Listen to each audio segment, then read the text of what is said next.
Magandang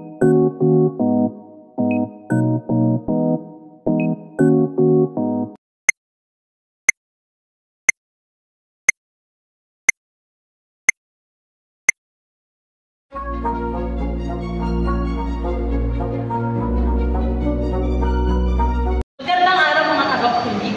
Ngayon, ating pag-usapan ng isang klasikong kwento, The Bardiner's Tale, mula sa The Canterbury Tales ni Geoffrey Chaucer. Ano ang aral na hatid nito at paano may makikita sa ating kasalukuyang lipunan? Kasama natin ang mga eksperto upang bigyan tayo ng mas malalim na pag-uunawa. Simulan na natin. Ang Bardiner's Tale ay isang alegoryang kwento na kung saan tatlong lalaki ang naghahanap ng kamatayan upang patayin ito, ngunit sa halip, natagpuan nila ang kayamanan. Sa ilalim ng puno dahil sa kasakiman, nagpatayin sila upang masolo ang kayamanan. Sa uli, lahat sila ay namatay.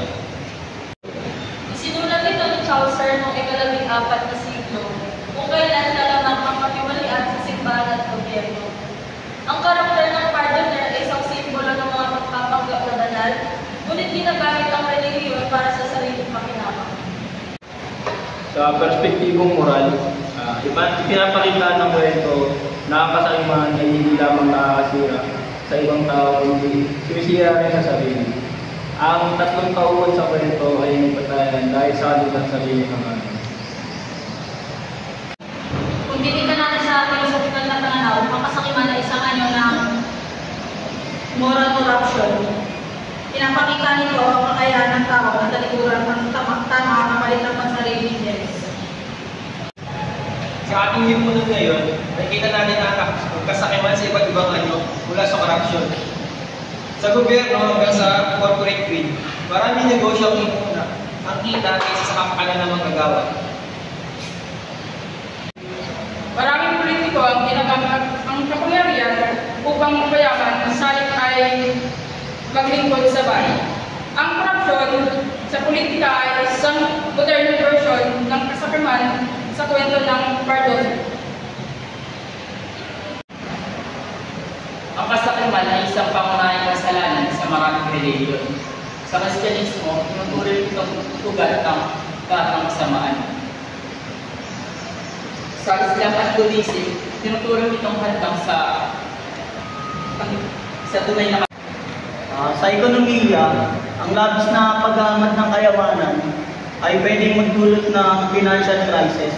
Ang greed-driven capitalism ay nagdulot ng economic collapses sa kasaysayan. Sa mundo ng krimen, maraming kaso ng pagdalaya, matilaw at scam ng nag-uugat sa kastaman. Ang mga kriminal ay katulad ng mga tauhan sa kwento at ang silang gumamit ng paminindang at karasan para sa kanilang yaman. Sa batas, may mga mekanismo upang mapigilan ang kasakiman tulad ng anti-corruption at consumer protection law. Ngunit mahirap itong ipatupad kung ang mismong nagpapatupad ng batas ay siyang gumagawa ito. Ano maaaring maging solusyon nito? Dapat nating malakasin ang moral na edukasyon. Kailangan nating turuan ang kabataan na hindi pera at material na bagay ang tuwatan ng kaluluwan. Hindi. Mahalaga rin ang transparency sa pamahalaan sa pribadong sektor. Ang social accountability ay isang mahalagang hakbang upang ipaglaban natin ang kasakiman. Dapat natin piliin ang mga leader na may tunay na malasakit sa bayan. Ang pagboto ng tama ay isang paraan ng paglabanan ng kasakiman sa politika. Napakaraming mga halagang punto ang ating natalakay. Ang kwento ng Bardoner ay hindi lang isang lumang alegorya, isa itong babala tungkol sa kung paano linawasan ng kasakiman ang tao at ang lipunan. Ang kasakiman ay isang paulit-ulit na panitin na problema sa pananalitan. Dahil isa itong universal na problema sa sangkatauhan. Mula noon hanggang ngayon, nananatili ang aral ng kwento. Ang sino mga mapagmangat ng labis ay may kabayaran. Kaya lumaban gagawin natin sa buhay. Maraming salamat sa ating mga eksperto. Hanggang sa susunod na episode ng Bitmong Aral, kung saan